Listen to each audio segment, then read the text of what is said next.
अस्सलाम वालेकुम dear student. इस वीडियो में हम करने जा रहे हैं क्वेश्चन हमारे पास 42।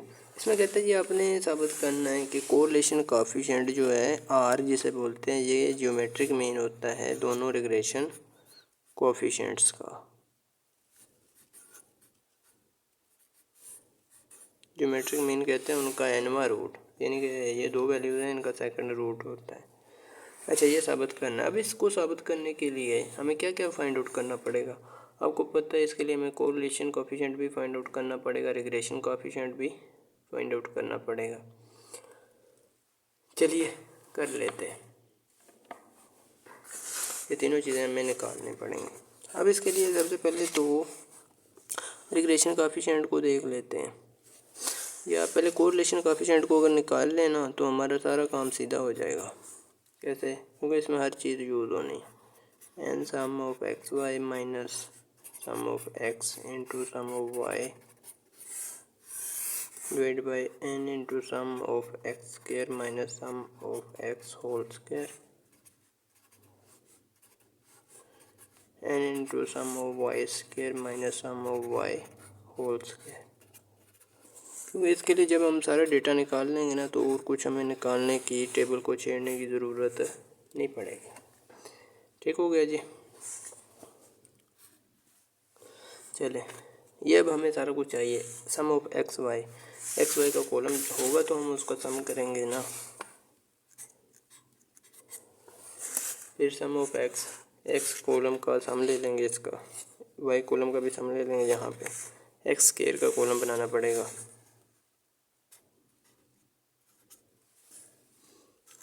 फिर साथ हमें सम ऑफ एक्स ये वाई स्क्वायर का कॉलम बनाना पड़ेगा। चलिए ये कॉलम बनाना पड़ेंगे, ये बना लेते हैं तीनों कॉलम्स। पहले एक्स वाई को आपस में मल्टीप्लाई करके मैं आपको बता दूँ। 4 को 5 से मल्टीप्लाई करें तो 4 5 था 20, 8 10 था 80, इस तरह से आ जाएगा। इनको मल्टीप्लाई करके आपने सारा कॉलम बना देना। फिर एक्स का स्क्वायर, एक्स वाले कॉलम का सारे का स्क्वायर, 4 का स्क्वायर 16, 8 का 64, इस तरह आपने सारा ही बना देना है। ठीक है। और आगे फिर वाई का स्क्वायर 5 का स्क्वायर 25, 10 का स्क्वायर 100, ये सारा कॉलम बना लें। मैं सारा बना लेता हूँ और काउंट कर लेता हूँ ताकि टाइम बचाया जा सके। अच्छा, ये देख मैंने सारे सम काउंट भी कर लिए हैं और साथ साथ इनको लिख भी लिया। ये देख रहे हैं, इस तरह से मैंने सारे सम काउंट कर लिए। अच्छा चलिए, इसमें मैं वैल्यूज पुट अप कर लेता हूँ। एन है इसका जी 1 2 3 4 5 6 7। एन है इसका सॉरी 1 2 3 4 5 6 7 7 है। 7 into sum of x y ये आया 2800 minus sum of x 112 into 140 divide by n sum of x square. N है जी आपका 7 into sum of x square that is 2240 minus sum of x that is 112 square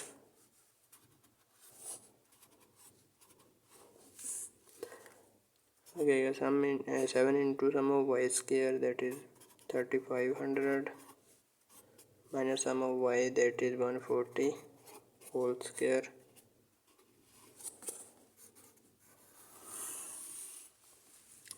अच्छा जी, ये अब सारे डेटा को एक बार में काउंट कर लेते हैं। ब्रैकेट स्टार्ट करनी है आपने। 7 multiply by 2800 minus 112 multiply by 140। ठीक है। फिर ब्रैकेट क्लोज करनी है, फिर डिवाइड प्रेस करना है, फिर स्क्वायर रूट प्रेस कर लेना है। फिर उसके अंदर आपने एक ब्रैकेट स्टार्ट करनी है। मैं ज़रा कंप्यूटर के फंक्शन में आ जाऊँ ताकि ना आपके लिए इजी हो जाए। Minus 112 multiply by 140 divide by bracket. इसके अंदर आपने दो स्टार्ट करनी है। ठीक है। एक हमने अपने लिए, दूसरी जो है वो ये होगी, यहाँ से लेकर यहाँ तक इसको बंद करेंगे, फिर यहाँ से शुरू करके यहाँ तक। ठीक है। इसको मैं दूसरी स्टार्ट कर लेता हूँ। 7 मल्टीप्लाई बाई 2 240 -1 12 स्क्वायर, ब्रैकेट को क्लोज करूँगा, फिर एक और स्टार्ट करूँगा जिसमें लिखूँगा 7 मल्टीप्लाई बाय 3500 माइनस 140 का स्क्वायर, ब्रैकेट क्लोज करूँगा, फिर एक और क्लोज कर दूँगा, एंटर करता हूँ तो ये आ रहा है मेरा 1। ठीक है, उम्मीद है आप लोगों का भी ऐसे 1 नहीं आ रहा होगा। अब रिग्रेशन लाइन फाइंड आउट करनी है, उस रिग्रेशन लाइन है उसके कोएफिशिएंट को फाइंड आउट करना है। by/x का फार्मूला लिखता हूँ, ये होगा जी n sum of x y minus sum of x into sum of y divide by n sum of x square minus sum of x whole square. अच्छा, ये हो गया, हमने इसका फाइंड आउट करना है बी के लिए। इसमें वैल्यूज़ पुटअप कर लेता हूँ। n है जी आपका 7, सम ऑफ एक्स वाई आया जी आपका 2800 minus sum of x that is 112 and sum of y that is 140 and divide by this divide by n sum of x square that is आपका आया है 2240 minus sum of x that is 112 का square. चलिए, इसके साथ मैं next page पे move कर जाऊंगा। ठीक है, इसको पहले कैलकुलेटर से निकाल ही लेते हैं।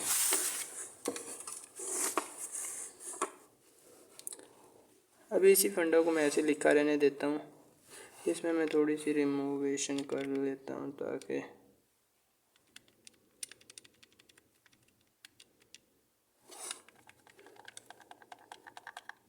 जो चीज़ें मुझे ज़रूरत नहीं थी वो मैं रिमूव कर रहा हूँ। ये आ गया ये आपका 1.25। अब मैंने हर क्वेश्चन में ये करके दिखा दिया, मे भी आपको निकालना आता ही होगा। 1.25 आ गया।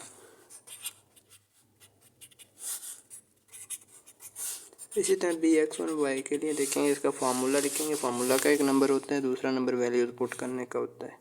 ठीक है, और हाफ नंबर होता है आपके आंसर का। n into sum of x y minus sum of x sum of y divide by n sum of y square minus sum of y whole square. n है 7, सम ऑफ एक्स वाई है ये आपका 2800, देख लो 2800 minus sum of x है एक 112 है, दूसरा है 140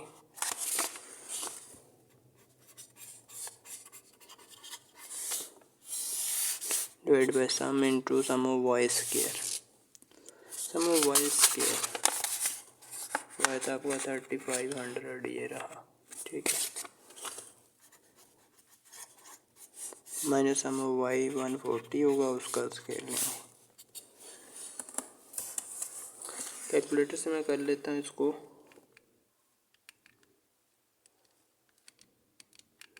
इसमें मैं जल्दी से कर लेता हूँ, आपने भी मैं भी कर लिया होगा, आपको तो करना आता ही होगा। अब मैंने हर क्वेश्चन में करना दिखा दिया, बता दिया आपको। यह 0.80 बिल्कुल इसी तरह से लिखा, मैं आपको दिखा भी देता हूँ ताकि आप ये ना कहें कि सर ने छुपा के निकाला भी है या नहीं। ठीक है,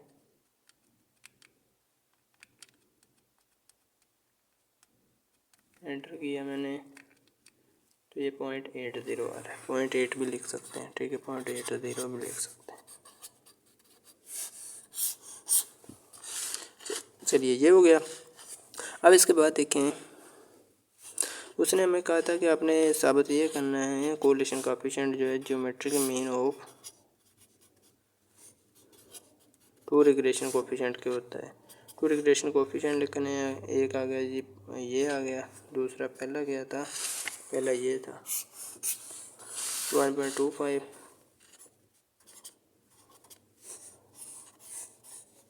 ये आ गया जी 0.80। कोरिलेशन कोएफिशिएंट है जी आपका 1 आया हुआ है ऑलरेडी।